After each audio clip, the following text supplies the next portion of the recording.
Who we are, who we were, and who we're destined to become are all reflections of the stories we tell, of gods and devils from tales of the heart to those of fear and foreboding. Stories shape us and the world we live in. Myths, folk tales, and even religious parables all define our cultures and beliefs. In each episode of Faith and Fear, we will dip our toes into the comparative narratives spanning the globe, considering the concepts and archetypes common to us all.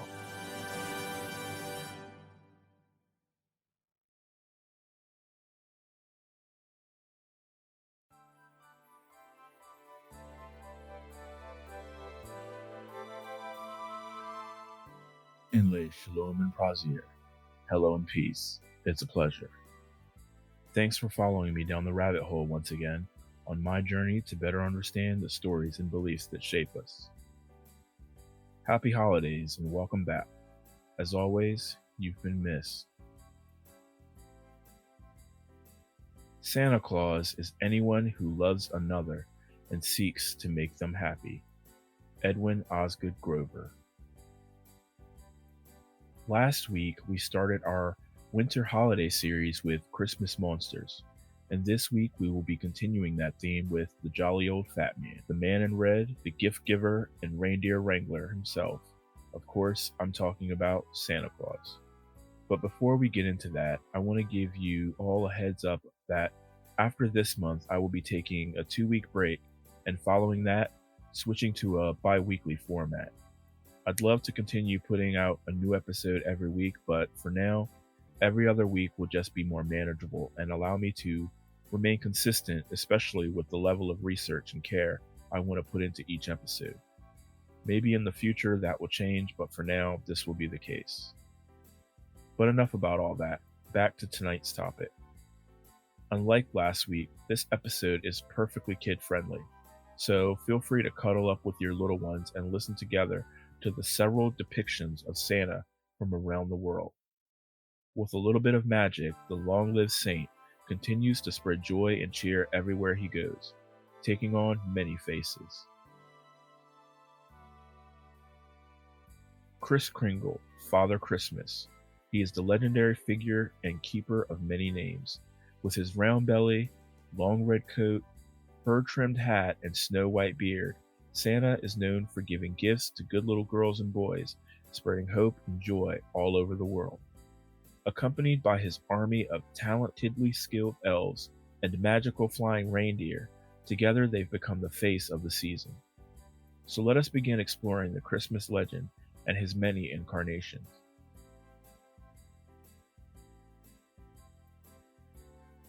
Saint Nicholas, Nicholas of Bari, lived during the time of the Roman Empire.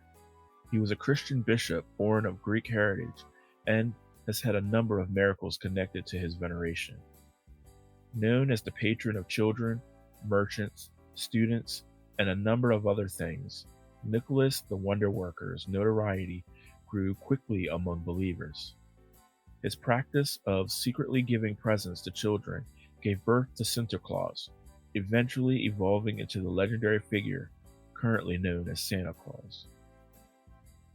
The Dutch Sinterklaas is considered the origin of the name Santa Claus and has been celebrated in the Netherlands since the 11th century. But his genesis goes back much further than that, and as a 4th century bishop, he was once the patron saint of children. His legend tells of his arrival by boat from Spain every year on the 5th of December to deliver treats to good children, leaving them in their shoes. Dutch immigrants who came to America brought these stories with them, where Sinterklaas eventually transformed into Santa Claus. Sinterklaas, wearing his peaked red bishop hat, riding atop a white horse, trollops into town rewarding the well-behaved while his companion punishes the naughty. The German Christkind is the origin of the Americanized name Kris Kringle. Christkind, literally the Christ child, rewrites the Santa narrative with baby Jesus giving Christmas gifts to good children. The version originated during the 15th century when Protestant Martin Luther decided to redirect the focus of Christmas back to Jesus Christ. However, the feasibility of a baby delivering toys being so hard to swallow resulted in him eventually evolving into an angelic girl who represents Christ-like characteristics. Christkind visits Lutheran homes wearing a crown atop her head of long, curly blonde hair. Families typically leave her milk and cookies just like the more commonly known Santa Claus. Russia's grandfather Frost, more commonly known as Ded Moroz, originated as a much darker figure who was known to abduct and punish children. Over time, he evolved into the much friendlier, gift-giving character celebrated today. Accompanied by his snow maiden daughter, this tall, slender figure rides his horse into New Year's Eve to deliver gifts to good children, dressed in winter blues, contrasting other versions of the Christmas saint. Unlike other countries, Christmas in Russia is observed on January 7th. One of the stories of Ded Moroz has children drawing a circle around the Christmas tree, calling forth Grandfather Frost and his daughter. Like powerful beings full of magic, the pair arrive, causing every light on the tree to light up. The English version of Santa is celebrated in the UK as Father Christmas, originating from Germanic Saxons who traveled to England during the 5th and 6th centuries. This version of Santa was inspired by the tales of the Norse god Odin and legends of the Winter King. His characteristics bear a striking resemblance to the long white beards and reputation for bestowing gifts of the former figures. This Father Christmas is a culmination of those two and many others, becoming the kindly saint the English celebrate today. Contrary to the American Santa Claus, the classic British version is draped in a hooded green cloak, a wreath of fresh holly, and wields a staff. In the UK, it's common for families to leave a traditional mince pie paired with a glass of whiskey for Santa, and of course, the reindeer are left fresh carrots. The French Pere Noel travels about with his less friendly companion, Pere Foutard, Father Whipper from our last episode. This Christmas saint is dressed not in a red suit, but in a long fur-lined coat. He leaves gifts and treats in the shoes of good children, left by the fireplace on Christmas Eve. In Swedish folklore, the dwarf-like Tomte looks very much like a garden gnome and is known to guard homes from ill fortune. Modern iterations have fused him with Santa Claus, and current traditions have a family member donning a face mask, questioning the children whether they've been good or not before passing out gifts. Born from the pagan winter festival known as Yule, Finland's Christmas goat was traditionally celebrated with a number of young men dressed up as goats wearing fur coats and horned masks. The figures would travel from home to home, demanding alcoholic drinks and leftover food from the holiday feast, scaring children if their demands were not met. Formerly a malevolent spirit associated with the Norse god Odin, the tradition has merged with that of Saint Nick, having him replace the Yule goat, giving gifts instead of terrorizing the occupants of the houses he visited. Modern traditions also hold a celebration with a decorated model of the Yule goat built from straw, often set aflame as part of the festivities. Probably the strangest and definitely most humorous Christmas figure on this list is Tio de Nadal of Catalonia, Spain. Tio de Nadal is a tree log that is painted up with a smiley face and who, adding to his uniqueness, poos Christmas gifts. During the days leading up to Christmas, children place him under the tree, tucked comfortably under a blanket for warmth, and then proceed to feed him with an assortment of dried fruits and nuts. Finally, when Christmas Eve arrives, the children beat Tio de Nadal with sticks while singing songs, encouraging him to evacuate their presents. On Christmas Day, the children discover he has done just that, evacuating a pile of presents and treats for them to enjoy. Prior to jolly old Saint Nick, during the 8th century, La Befana was a kind-hearted witch who flew on broomstick delivering presents to good children in Italy. When the three wise men were traveling to witness the birth of Jesus, they first stumbled upon the home of La Befana on Christmas Eve. After she gave them a place to rest, they invited her to join them, but she chose to remain home.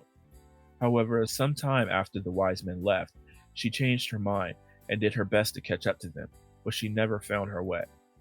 Since then, on every January 5th, the eve of the Epiphany, La Befana flies across Italy delivering presents and treats to the children who behave, leaving coal for those who do not. From Latin America, the very much Americanized Papa Noel is a relatively recent alternative to the more traditional Three Kings. This Spanish version of Santa Claus typically delivers gifts on Christmas Eve or Christmas Day. In some South American households, a part of the fun is everyone guessing which family member has dressed up as Papa Noel to give out gifts.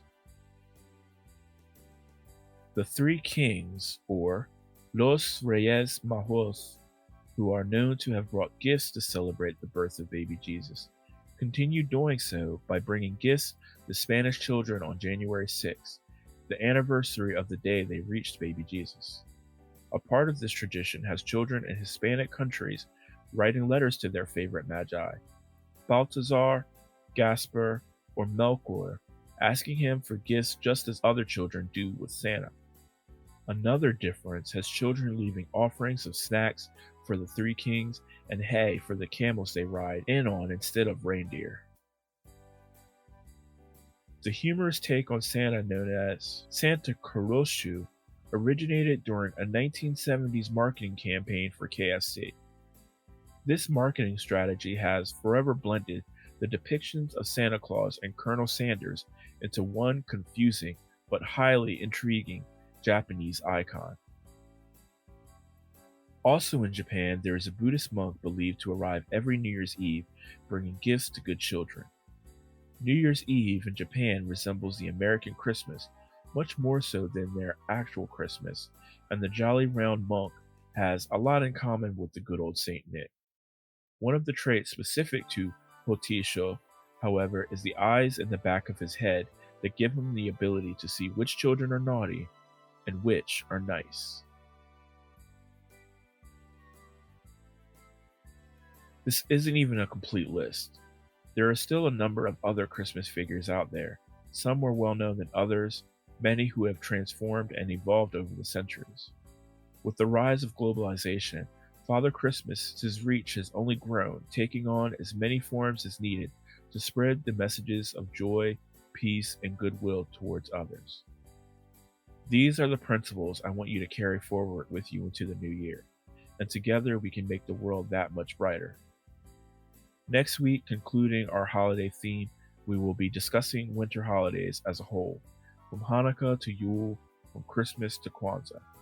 For now, Assalamu alaikum and Namaste. Peace be with you until we meet again. Thanks for listening to me as I've nerded out about stories and beliefs. Join me next week as I journey down the rabbit hole once again by subscribing and listening wherever podcasts are available. Leave me a comment about what you think. 5-star reviews are always great and help others find the podcast. And lastly, share with someone you think might get something out of these conversations. Who knows? Maybe then we'll be one step closer to glimpsing the true nature of faith and fear. Music for this episode brought to you by United States Marine Band and Julius H. from Pixabay.com.